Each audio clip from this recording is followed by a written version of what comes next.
Hey everybody, how you doing? I don't know what I'm doing here. I'm so nervous. I have Post-its all over the place. I wanted to share my good news. I started a new business and I'm very excited about it. I'm going to become a life coach.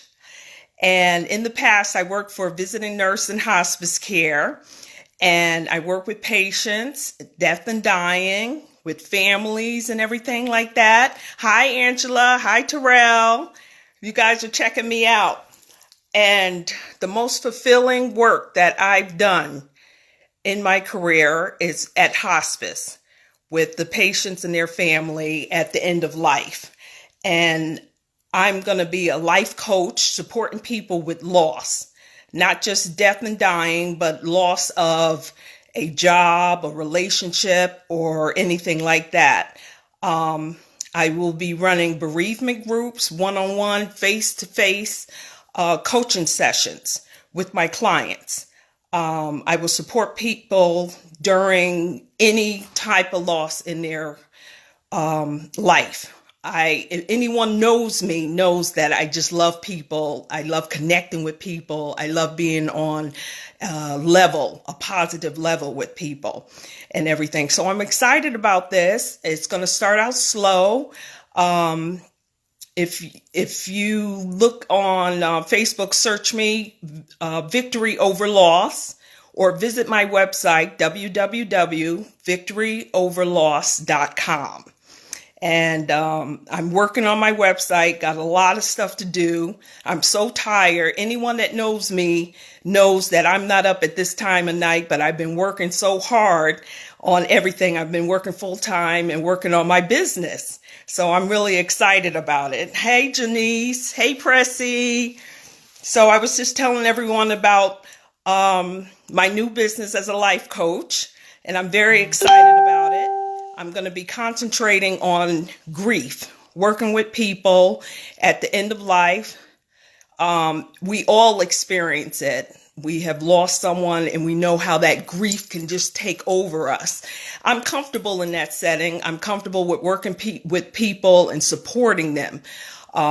We have adult children that loses parents. We have widows, widowers. Years ago at Visiting Nurse and Hospice Care, I was doing my intern as a bereavement coordinator, bereavement counselor. I was working with Dr. Ed Simas. And weekly, we would meet with a group of people, widows and widowers. They were older and they had lost their spouse. People that have been married 50 years, 60 years and lost their spouse and they've been left behind. I want to have the same type of support groups to offer in the church, in the community, because we just don't have that right now. And it's something I'm really excited about. Visit me at www.victoryoverloss. I will be sending you all invitations to like my page on Facebook, Instagram, and stuff like that. Hi, Jennifer. Now, Jen and I worked at Visiting Nurse and Hospice Care, and we missed that place. They had a hospice residence at the hospital, at Stanford Hospital, and we all worked out of there from the office on East Main Street, and we actually had a hospice residence for people who were dying. And that's where I worked with a lot of people. I worked with families. It was a beautiful place. It had a great room, and I believe it was 6 rooms on one side, 6 on the other, so a total of 12 rooms. And sometimes they were filled with people. And we were there to support them. We had wonderful nurses, social workers, every had a wonderful team. And I miss that type of work. So that, a lot of times people would say, gosh, I don't want to work around people that are dying and grief. But sometimes people are suffering by themselves. They don't know what to do with their grief. It's that love that's been displaced, basically. And you have a hard time. I have a nephew that is still grieving his brother. And his brother's passed away over a year and a half ago. And he's experiencing some type of complicated grief. He's been working real hard at trying to get over it, but he's still stuck. And the whole family knows he needs help, but he doesn't want to hear it from his auntie. So it's hard. People are in pain. People grieve people for years because they don't have that outlet. They have nowhere to go. And I, as a life coach specializing in grief, want to offer that to my clients, their families, and everything. So if you ever get in that position, and you have someone that's grieving, it could be a loss of a job. It could be a loss of a relationship. I have experienced a lot of things in my life: depression, anxiety, divorce. I've lost my dad, and that's like such a terrible time. It's such a terrible time. And we have to, hey, Mary, I'm going to see you in the morning. And, it can be a terrible time. But at the same time, when we move on, we want to live our best life ever. And I want to support people in that.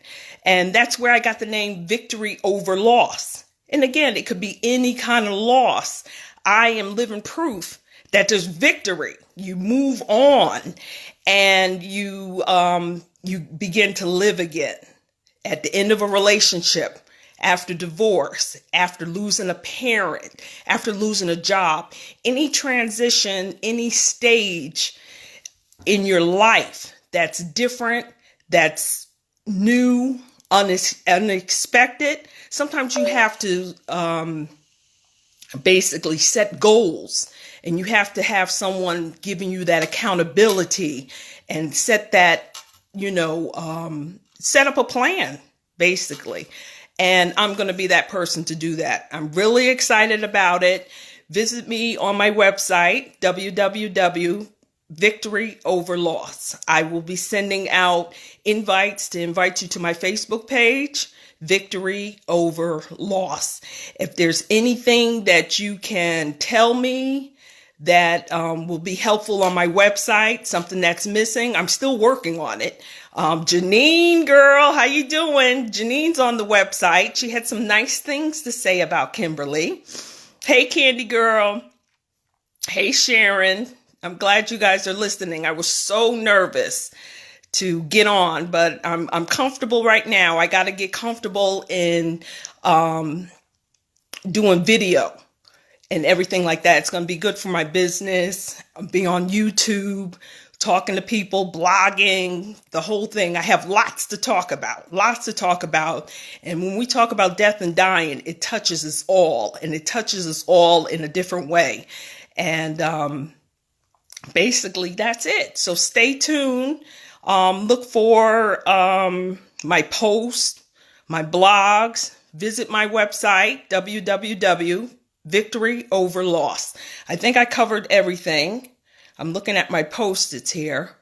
That's it. It's time for me to go to bed. Thank you for listening.